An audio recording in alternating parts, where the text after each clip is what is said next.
Can be hard when you grow up. People fill you with doubt. You start thinking about what you're gonna do now. And it's do or die, gotta make it count. So lose your worries, let your problems go on until my whole body burns out. I ain't never gonna slow down. I ain't never gonna slow down. Welcome everyone, this is Coaching in Session. My name is Michael Rearden and I will be your Meister Coach today. And today we're going to be talking about education and just figuring out a lot of things going on. The guest that I'm going to be having on, he is an educator and speaker. He was a former teacher and he talks about the education system, what's going on, homeschooling, public schooling. We have a great conversation, him and I.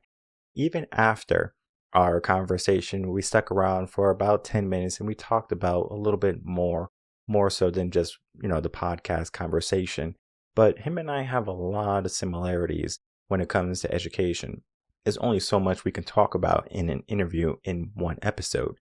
But there's more to this conversation than just what we're going to be having.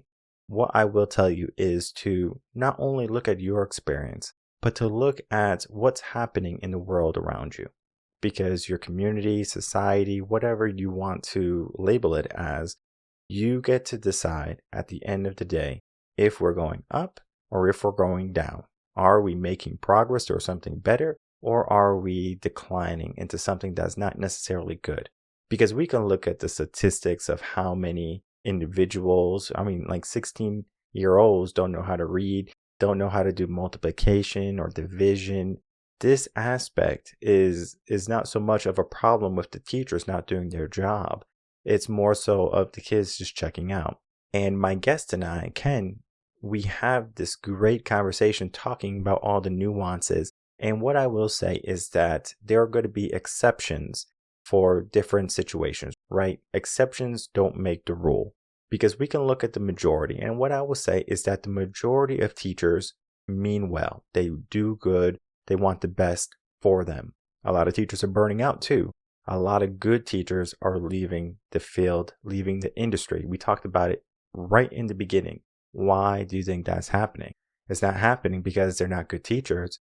It's not happening because they don't love the kids. Something else is steering them away. What is that?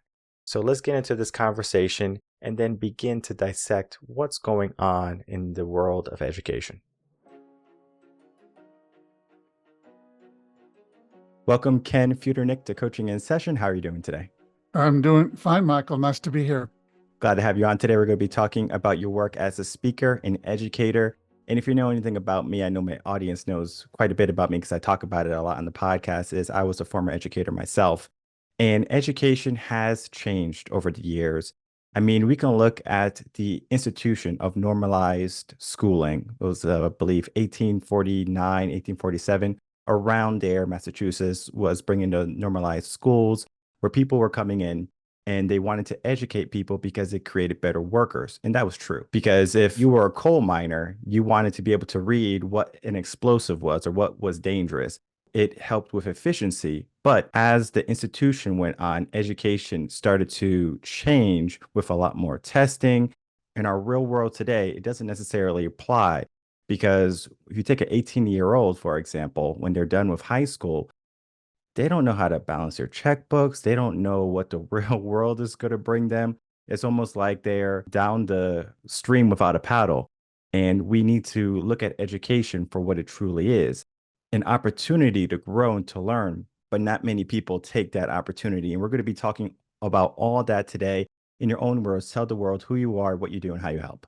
Well, my name is Ken Futernick. I spent most of my career being a teacher educator. I headed up a national school turnaround center for a nonprofit organization called WestEd. And we were working, when I was heading that up, with some of the schools in the country that were struggling the most, trying to figure out how to turn them around. And it often actually began with work with the people working in those schools who had gotten so discouraged at times they weren't even speaking with each other.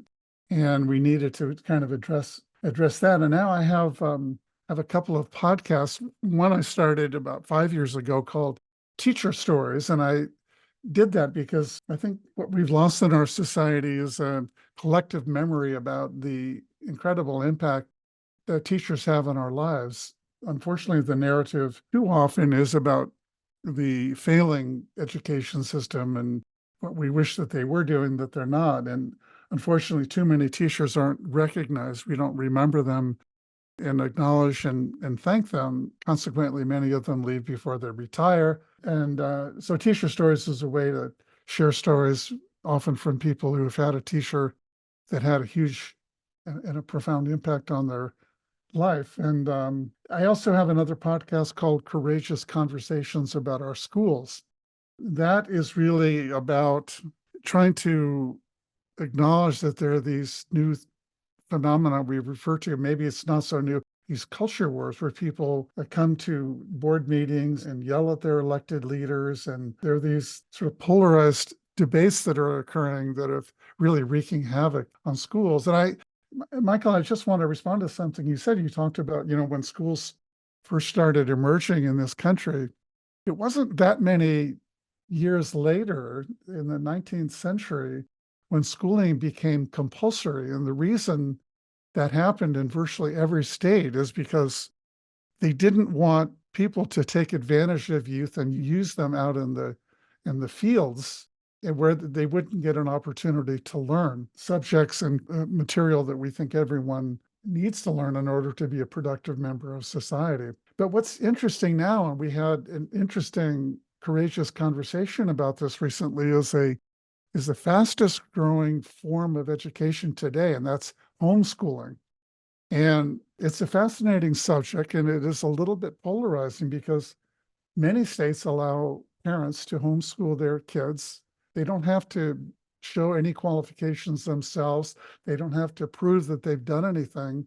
And if they want to keep their kids home from school and essentially do nothing with them, in many states, it's completely permissible, which in my mind sort of violates this idea that all states have adopted this idea that everyone needs to go to school. Everyone, it's compulsory. Everyone, benefit of our families and our communities and our society, schooling is compulsory.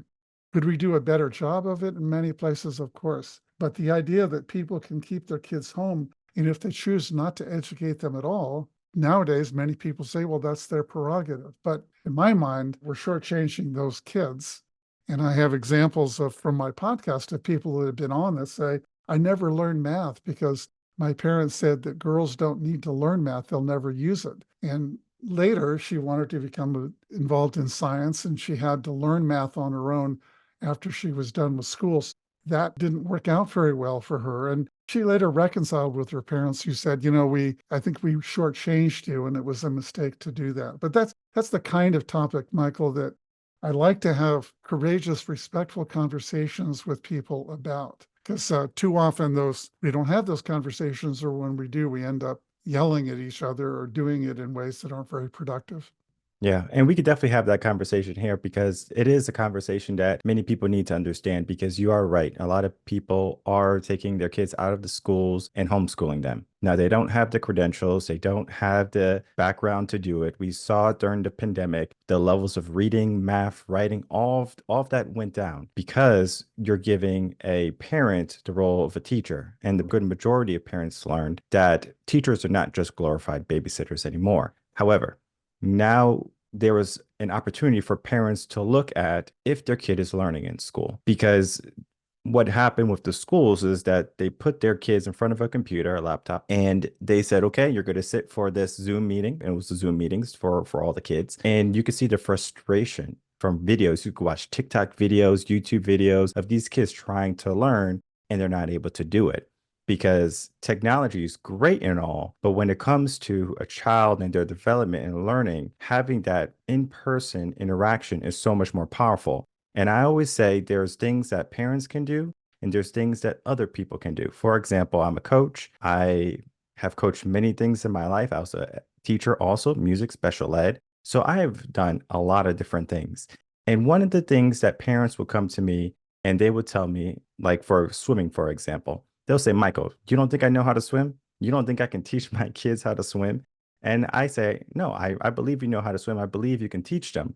But then they will go on to say there's certain things that a parent does, and there's certain things that a coach or a teacher does, and it creates a different dynamic. So I wanted to get into that conversation of the dynamic of taking away the teachers and just having the homeschool aspect of a parent be the person, because a parent has the potential to care more than a teacher, because a teacher has a classroom of 25, 30 kids, and maybe that teacher's already checked out. Maybe they're 2 or 3 years from retirement and they don't have that mindset.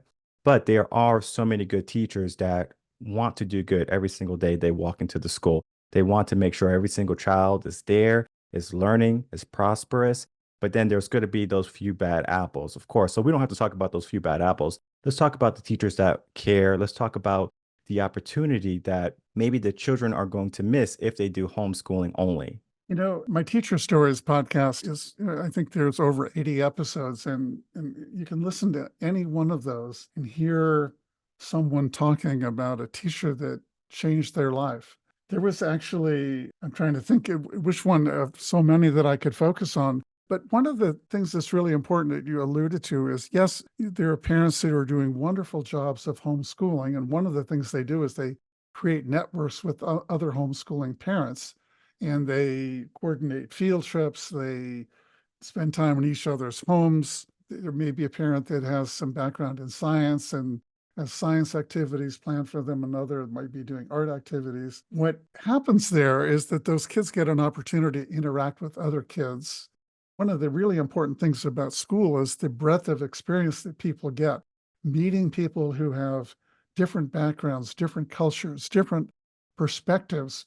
And if you're homeschooled and you don't have an opportunity, your parents that are homeschooling you don't connect you with other kids that are different than you, then there's a tendency to become pretty narrow in your thinking and to not understand the points of view, to empathize with people who are different from you. So I'm not at all opposed to homeschooling. What concerns me, though, is that in the name of parent rights, there are some people that keep their kids at home. And in one case, there was, I gave an example of a student that didn't learn math because her parents didn't think she knew it. There was another former student who was on the podcast who said that he only learned about creationism and never learned anything about evolution. As a society, are there certain things that we think all kids should know and be able to do? And I think the answer is yes. There's a prescribed curriculum in every state. Kids should learn how to read and write, do mathematics, learn about social studies, learn honestly about our history, the good, the bad, and the ugly. And if our society isn't doing that and kids aren't adequately prepared and knowledgeable, it doesn't bode well for the future of our country to have an uneducated population. Now, what it does do is it raises this question about what are the rights of parents? Should a parent be able to do virtually anything they want with their kids? Some would say, yeah, those children belong to those parents. But others would say, well, they're not their property, and don't children have some rights to get a broad, full education? And of course, I would say they do. I think all of us would agree that no parent has the right to abuse their child. And we have laws in states that protect kids against that. But is there something that we might agree to is educational neglect, where the kids simply aren't getting education? They're working out in the fields or doing something, or on their tablets playing games because the parent just doesn't want them in school and has decided not to ensure that they're getting an education. Yeah. It seems like some children are going to be shorthanded in some regards. Like they're just not going to be given the opportunities that others would get if they went to the public schools, because, of course, they're going to follow the curriculum. They're going to learn their basics, the reading, writing, the math. The history is the big part, too. However, if we look at what's happening in the school system today with the curriculum and how it's changing and it's so dynamic, and how we're bringing politics to schools, that starts to change what parents are thinking now, because it's no longer about, I'm going to educate my child to be able to go out into the world to be critical thinkers and to know how to do reading, writing, and math and be a successful member of society. Now it's almost like an indoctrination of these children. And what parents are thinking about, I believe, is they're trying to keep that away from their children because they have their own views of what they believe, whether it be religion, values, And the parent has every single right to teach them those things. Most children, I believe I forget the percent. I want to say it's like 60 to 70% of children are going to follow the values and the beliefs of their parents. That right there is just going to show how much influence they're going to get outside 40%, right? So that is like that choice there. So they get to make a selection.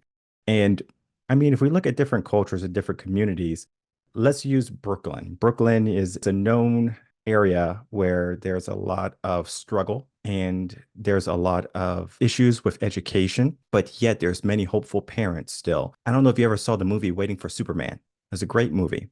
And it's about the lottery system to get the children into a magnet school. And parents were just so hopeful to get their kids out of the public schools because what tends to happen is if we have a classroom of 25 to 30 kids, maybe the majority of them have single parent households. Maybe they're orphaned or they don't have any type of guardian figure besides maybe a grandmother, grandfather. So they don't necessarily have the family support. They do is they lean on their peers, and yet their peers might be influenced by a bad idea. Maybe it could be gangs, violence, that type of mentality. So we look at inner cities, Chicago, Brooklyn, these areas suffer from children not so much worrying about the education. Most people that go to the schools that have this type of mindset only go because it's like a opportunity for them to get a reprieve from their current life. Maybe they don't have food at the house. And I know there's many people, even in my district, and we were a pretty wealthy district, kids didn't have food at their house. They would rely to come into school to get lunches in the programs to eat, and parents relied on that. There is definitely a difference in why someone will go to school. Some people go for the opportunity, some people go because they were told to. Then you have the parents who don't want their kids to go to school because of what's happening. It's not happening in every school, but it's happening enough that a lot of parents are starting to pay attention.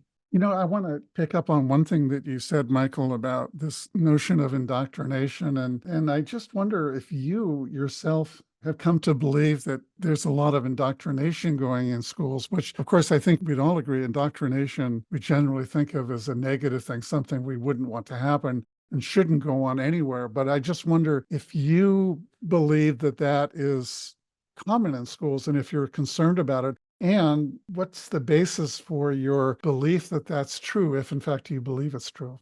Well, what I can do is I can speak from experience because, like I said, I was in the schools for about 5 years and before I left. And I can say that there are going to be teachers who just follow the curriculum, just add a little bit of their own spice to it, and teachers that just kind of go off the cuff and do their own thing. Now, what I will say, indoctrination is not necessarily a bad thing. It's an opportunity for a child to look at different views and to accept different views if they want to. If you came into my classroom, and let's say I was talking about different beliefs and values than your parents have. You have a choice as a child to choose my beliefs or to choose your parents' beliefs.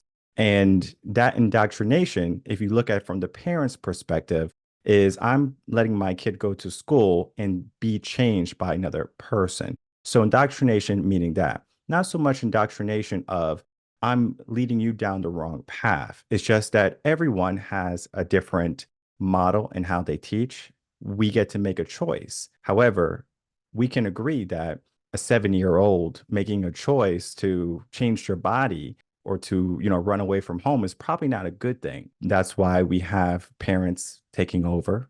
We have dependents until they're 18, sometimes 25. I think it's for Obama, it's like 25 to get the credits and stuff like that. We just have to look at the indoctrination for our kids in the modern world, not so much of our traditional values. It comes down to what values do you want? Because parents can say, I want traditional values for my child. And we can say, well, we want modern values for our child. It's the parent's choice. That's where we are with indoctrination. Indoctrination is more of going against the parent's choice. I think the notion, this concept of indoctrination to me means something like telling a child that you have to believe this way and you don't really have a choice. And why do I need to believe that? Because I say so. And in the early grades, and you alluded to that, I think there is some sort of acceptable indoctrination, like you're not allowed to bully other people. You have to be kind. You don't take other people's things. And there isn't really a choice. And we have these expectations for how people are going to behave.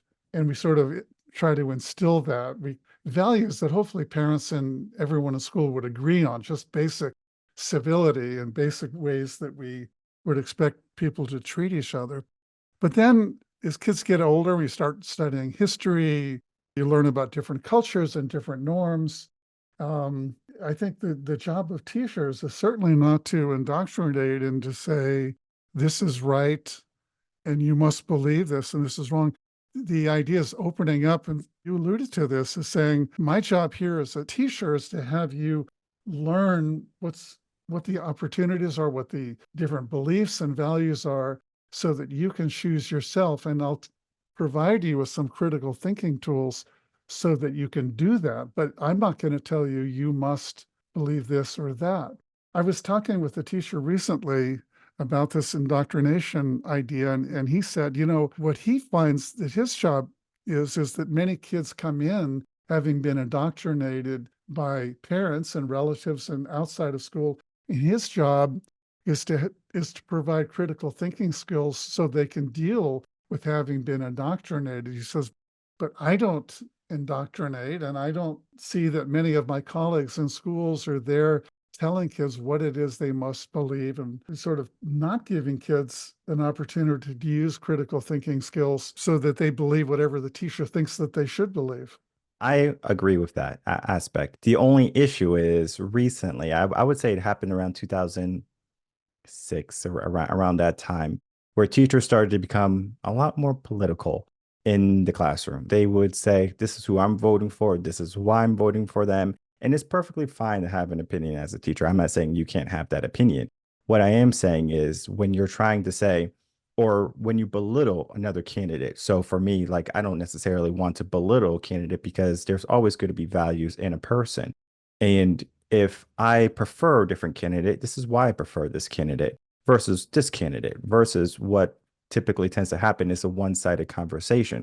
So think of it in the realm of, I only tell you all of the bad things and not the good things. Let's use race as an example, is maybe the best example we can talk about. And let's say I say a certain race or a certain culture is this, and I continually tell a child, a person, that this person is this, and they don't have any experience other than what they have been told. Now, they're finally going to see this person, and they're going to automatically have this prejudice against them because of the stigma that they have grown to be accustomed to.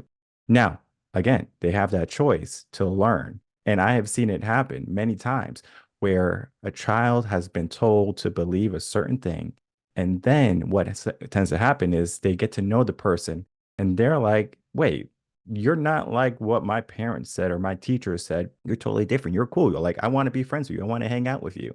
And this is the reality.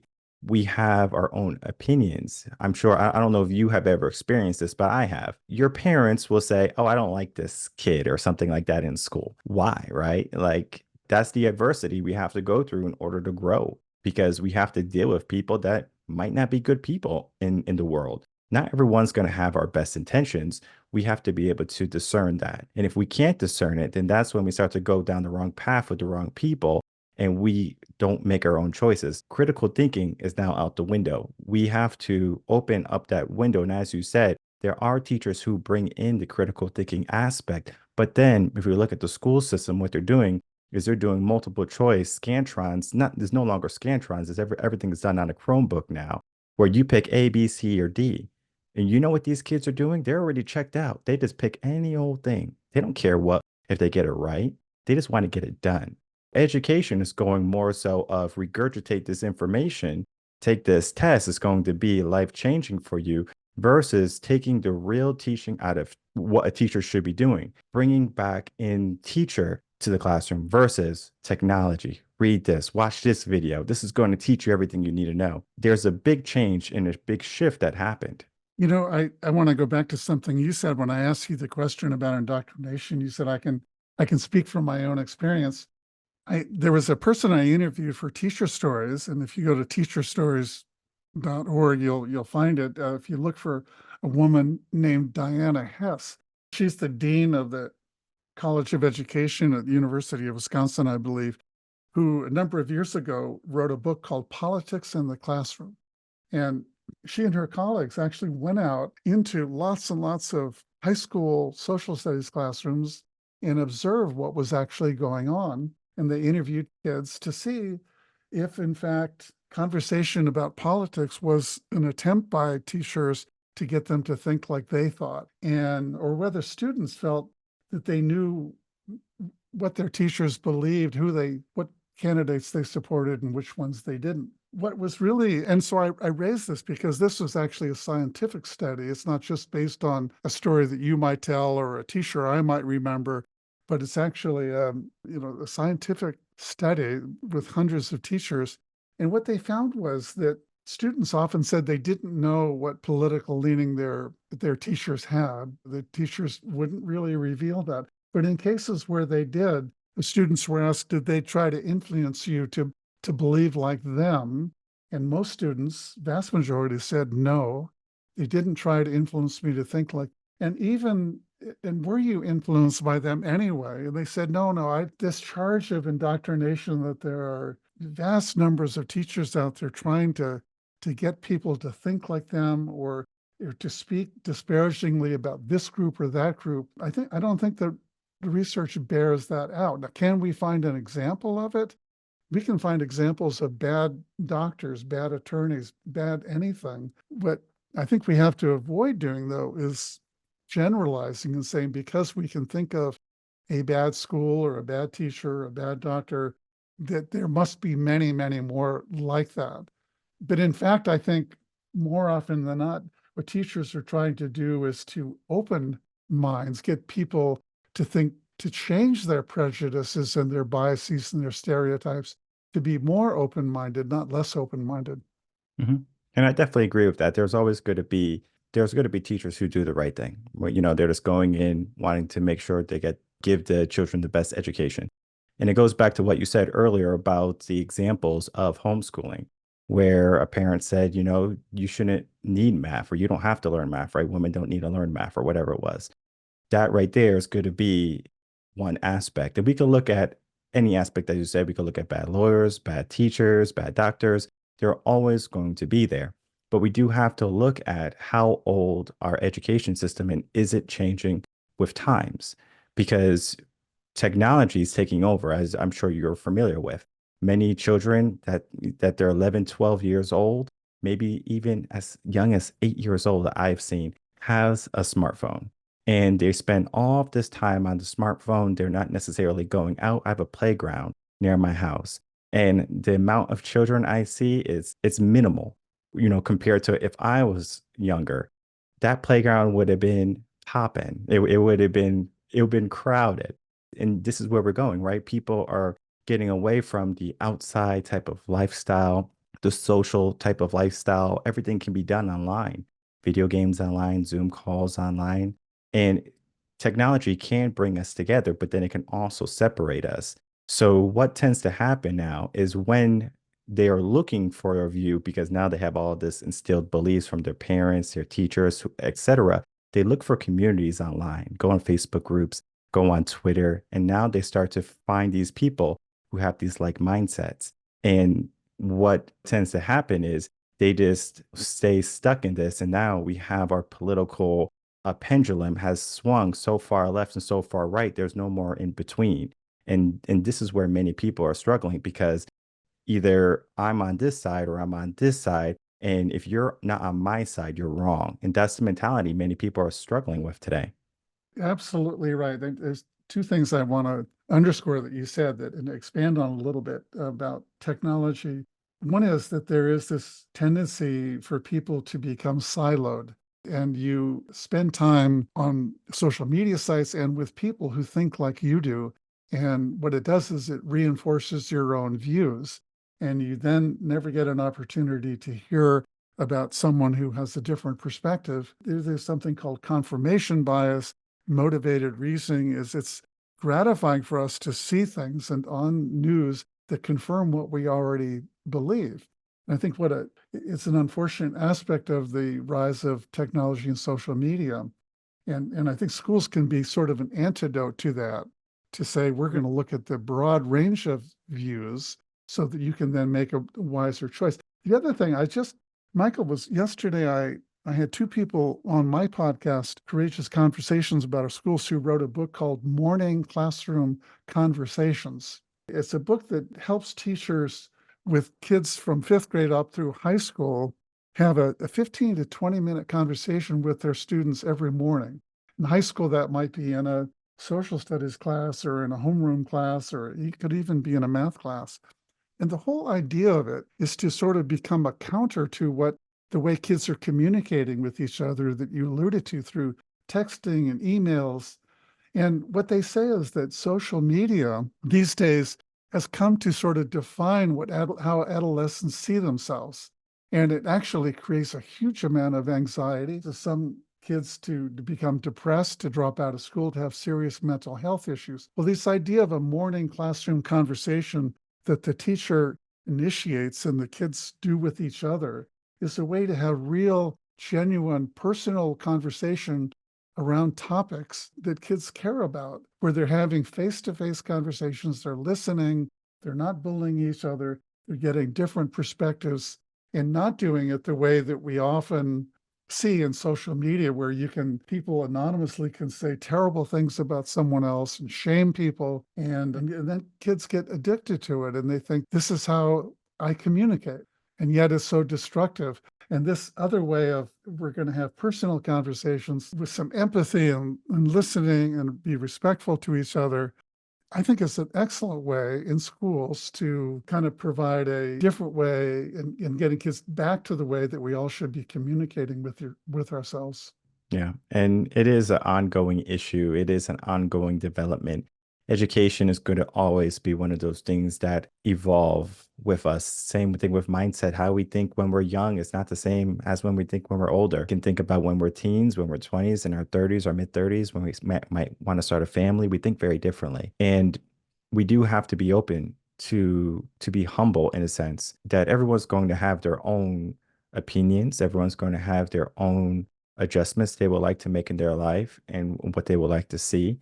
And we have come a good length, but we still have a long way to go in helping people understand that education is going to be something that is going to help you develop as a person. It's not something that ends when you graduate and you get your diploma. It's something that we continually learn every single day.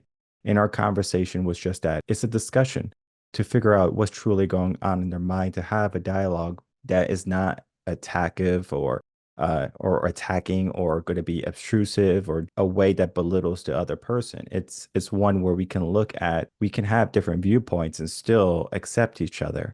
And we have come, around the block, it seems, where we're talking about education, what it means, homeschooling, public schooling, the indoctrination, public schools, whatever. We can have our own views and our own ideals, but we do have to look at what is the end result. And the end result, typically for parents, teachers, societies, that we want the best individual to be there. We want the best person to come out and to prosper in life, not suffer, not struggle, not hate somebody with all these hate crimes going on. We want someone who's going to be forefront in society and lead by example. As I said, all that, I know it's a lot, but before we go, can you tell people where they can find you, the names of your podcasts again, and I'll make sure to throw those in the description box below. And if I could, I just want to add to something you said at the end, then I'll say that, but I just have to say that I've come to believe that the single greatest threat to our personal well-being, our families, our communities, and even our country is the level of polarization that has come about, is what you're alluding to, our tendency in our society in recent years to, you described it as, and I saw on your website, as we sort of went into a nosedive back in 2018, and I see it as toxic polarization. It's us versus them, sort of feelings of contempt about people that don't look and think like us. And the reason I think it's the single greatest threat, even more so than gun violence, world peace, immigration, any of the things that we read about in the news all the time, the reason it's a greater threat than those things is if we can't figure out how to communicate with each other and listen and to be respectful, even when we disagree, we will never solve any of those other problems. So I just would share that. And so my podcast, one of the two, is called Courageous Conversations About Our Schools. And you can find it on any podcasting platform. And also the website is schoolconversations.org. And it's really about getting people who disagree or think they disagree to come together and have civil dialogue with each other. And you know what's an amazing thing, Michael, is that even when I get political opposites together online with me and we talk about things like homeschooling or school choice, charter schools, vouchers, how kids learn about race or gender identity, in the end, most of the time, people end up coming away saying, there's much more common ground here than I thought. And it's because people listen to each other and set aside their preconceived stereotypes about what the other person thought. So the other podcast that I started in about 2018 is called Teacher Stories, and you can find it at teacherstories.org. And you can also search for it on Apple Podcasts or anywhere you get your podcast. So it's two podcasts, Courageous Conversations About Our Schools and Teacher Stories. Perfect. And I'll make it easy for everyone.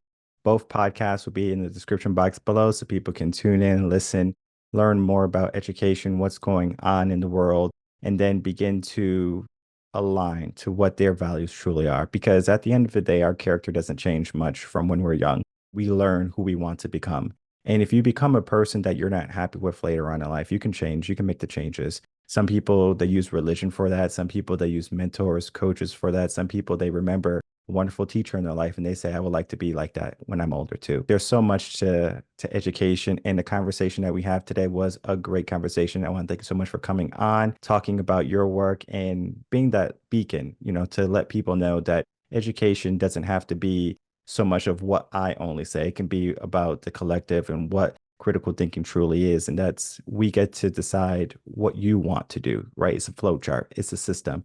And how you get to choose to live life is good to be something that you should feel is proper for you, not so much of what someone else has told you. So I want to thank you so much for coming on, being that wonderful light. Yeah, thanks for having me, Michael. Thanks for the great work you're doing and being a coach and helping people understand why being a coach, just like being a great teacher, is not only important, but it can have a profound and lasting impact on the people that you interact with. And I'm sure you have stories you could probably share about the impact that people have had on you that have done that and the impact you've had on others that you've coached. All right, everyone, I'd like to thank you so much for watching that interview with Ken Futernick and myself. As you can see, great conversation him and I had. And it was a conversation that talked about the differences between what we were saying, because we can look at someone's conversation, discussion, dialogue, argument, whatever, and we can say, no, you're wrong. This is not what I believe, and that's not what we did today, right? We have two gentlemen coming in, having a conversation, because education is a issue, but it doesn't have to be an issue. What needs to be happening in our educational system is the learning and the growth and the prosperity of our youth, and we have to be flexible in how we teach. Because one of the reasons, and I have talked about this on the podcast before, and Ken even agreed later on, that teachers and coaches are very similar, but we do have a lot of differences. And the difference is a teacher typically going to be someone who's trained, right? They went to school for it, for their specialty, whether it be elementary, middle school, high school, whichever, right? And then you have your arts and your certain professions. What happens at this point is now we have an educated person educating children versus an uneducated adult. Not saying that the adults are uneducated, but they don't know the nuances of child development, of the different types of methodologies that they could be using to utilize and leverage learning and growth in their child. It's more so of, well, this is what worked for me. And it's not so much what works for you, it's what works for them. Because how we grew up is extremely different than how they're growing up. They're growing up with smartphones and PlayStations and Switches or whatever you call those Nintendo things. Guess what? They have a different mindset. They have a different lifestyle. And for us to say, well, back in my day, and I talked about this on a blog and I talked about this on an episode, generational mindsets. We might say that the best generation was, the baby boomers. And we can say this was the best generation. It was the strongest generation. They had the best mindset. They were critical thinkers. And we could talk all about what they were good for. Yet, what tends to happen with generational mindsets is that the next generation looks at the old generation and says, oh, I don't want to be like them, because that's not cool, right? We think of teenagers and how they just look at their parents and say, oh, that's not cool, even though the majority of them are going to be instilled with the same beliefs and values of their parents. Times do change, and they might do things that their parents don't necessarily believe in, but they do what they believe is appropriate for them at this moment in time. Whether it be their friend choice, their career choice, everything begins to change. But then we get into the aspect of education, right? What do we need to learn, right? We need to know reading, writing, math, the basics. But then when we finally are 18, we don't know how to balance our checkbooks. We don't know how to do our taxes. For the majority of students that are going through the American educational system, they don't know how to do it. The funding is not there. More schools are stepping towards standardized testing. Is this every district? No. Is it going to be the norm? Most likely things are going to change, but at what point? So a lot of parents are saying, well, if I don't know what point things are going to change, I'm going to do the job myself. But now you have someone who might not necessarily be the best teacher for them, because there's different roles when it comes to parents. A parent can be a coach. Like I've seen a parent be a coach for like a basketball team, a football team, and it works still. But at some point, that child needs someone else. That child is going to find someone else to emulate, to learn from, because that is how we learn. Just imagine if you had one teacher your whole life. You would know exactly what this one person believes, instills, whatever. When you start to get variety from different teachers, from different beliefs, from different values, now we get a melting pot of decisions. We get to choose how we think. What I have realized and why I left teaching was not so much of, my hands being handcuffed to how I wanted to teach. And it wasn't away from the curriculum. It was more so of getting away from directors and teachers saying, well, you need to do this, even though what I did was more effective. And one of the main reasons I left teaching was that they were handcuffing more teachers every single year. They were giving teachers scripts. Hey, you need to read this script. We know what's best for them. Yet they never met the child before. The people who were making these, some were educators or former educators, but they're old. And I'm talking about like 60, 70 years old. So that's a different generation right there. And then you have these young teachers having to read the scripts from these older generations. And guess what happens? The kids are not relating. Kids are checking out. This is the failure of the education system. We're not looking at what the child needs. We're just looking at a blanket of what everyone else is going to be needing. And this is where the whole child left behind thing came. It's a big issue, because now if one person is excelling, we're going to make sure that they don't go too far, because everyone else has to be on the same page before we move forward. This is a problem. That was a problem. Because if they're excelling, why not let them? Why not let them succeed? If someone's a really good basketball player or a football player or a sports player, whatever, you're not going to sit them on a bench once they get 15 points because you want everyone else on the team to get 15 points. This is the mindset. Everyone has to be the same. Everyone has to be equal. But then you have to understand, not everyone's going to have that mentality of, oh, I want to study math and I want to study history and I want to do this, right? We all have our own likings. For me, it was music. I liked music. So when I had to do reading, when I had to do writing, I didn't like it. I was good at math. So I focused on math because that was where I was good at. We even talked about the aspect of grades. This is after the episode has been recorded. The whole system of grading, right? That right there just teaches them the fear of failure, right? Don't fail, succeed, right? Don't be average. Don't get a C. Be a B or A student. So we strive for it. But what does that mean? That means we just simply remember some stuff from a book and we write it down saying we know it. How much of that stuff do you recollect? Because most people who listen to the podcast are adults. Do you remember the stuff you did when you were like in 4th and 5th grade history class? Maybe some, right? You take the information that maybe was relevant to you. maybe that was interesting to you and you kept it, but it is the stepping stone, right? We learn, we make our choices, we choose our paths. Education is about creating the path for yourself. It's about creating the system that you need, not so much of what society needs. And I even talked about this on an episode. He's probably referring to the indoctrinated self versus the indoctrinated self that I have on the podcast, because this is a conversation also. Because if I was a teacher still and I indoctrinated a bunch of kids to believe in what many parents don't necessarily like or go for, right? So let's say the parents are Christian and they don't necessarily believe in all this woke culture going on.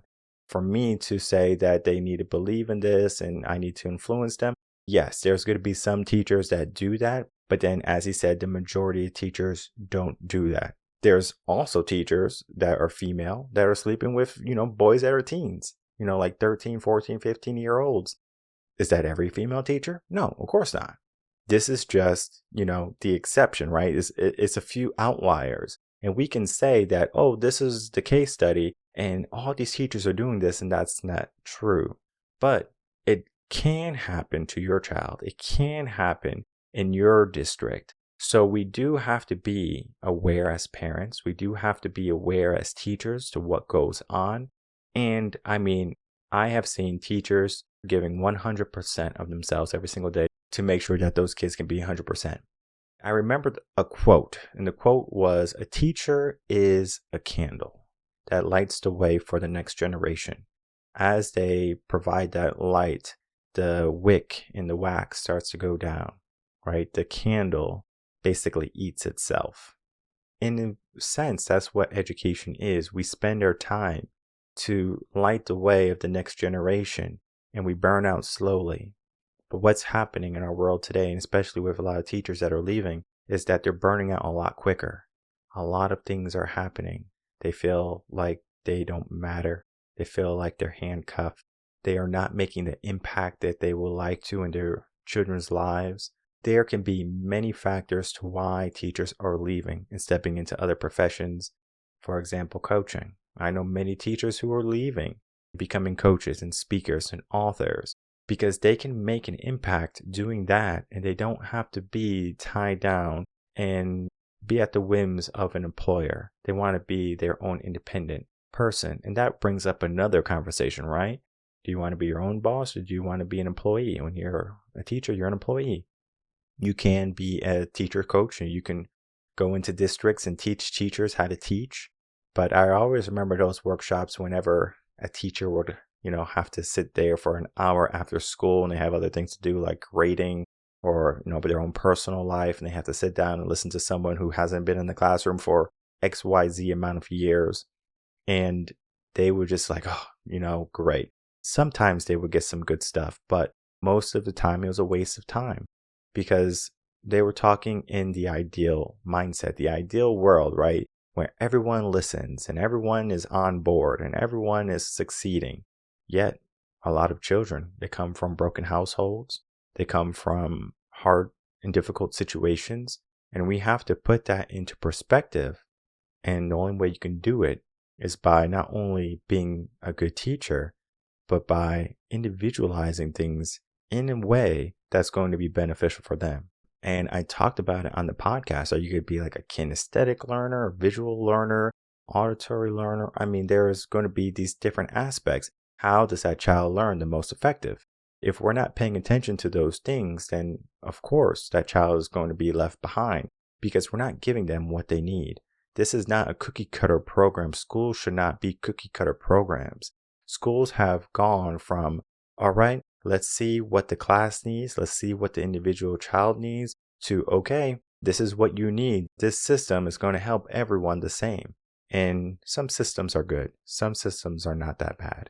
But we do look at what's happening in our world today, the low levels of reading, writing, and arithmetic in our schools. This right here is showing you that something is amok, and we need to start to make changes. We are so quick to cut a program that kids love and learn from, and all hope is not lost. I don't want people to think that this is, death and doom all of a sudden. This is an opportunity to open up your eyes. Because you might be a parent that says, well, I'm just going to homeschool my child. And you have that choice. But then you also have to give yourself the mindset of, am I the best fit for my child to help them succeed, to give them everything they need? Now, if you are not, you start to supplement. Parents didn't come to me, or parents don't come to me because they can do everything themselves. They understand that they need an outside source. Similar to single moms. I know this is a different conversation, but single moms raising a young man. They might say that I'm going to love my child and I'm going to give him everything he needs. But that young man, regardless of what that mom does, is going to go out and he's going to find a man to emulate, whether it be good or bad. Hopefully, it could be a teacher, it could be a mentor, it could be a coach that is going to be that positive influence and keep them off the street. Sometimes it works, sometimes it doesn't. The majority of the time it works.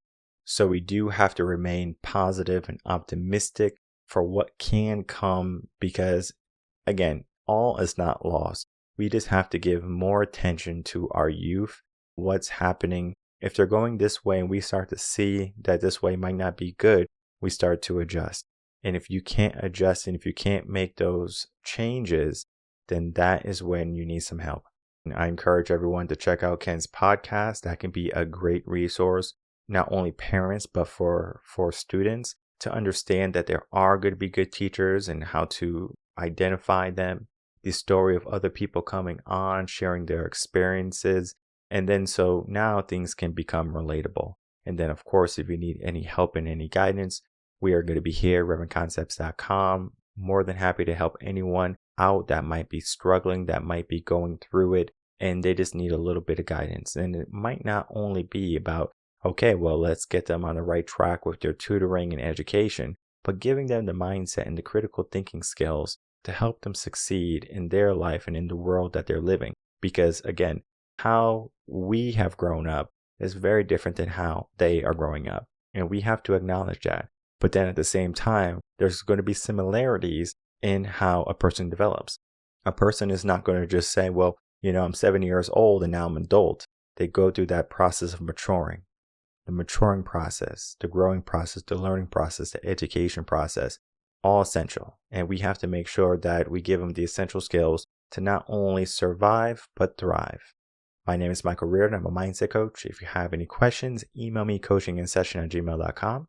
And I'll see everyone on the next episode of Coaching in Session. Until then, everyone take care.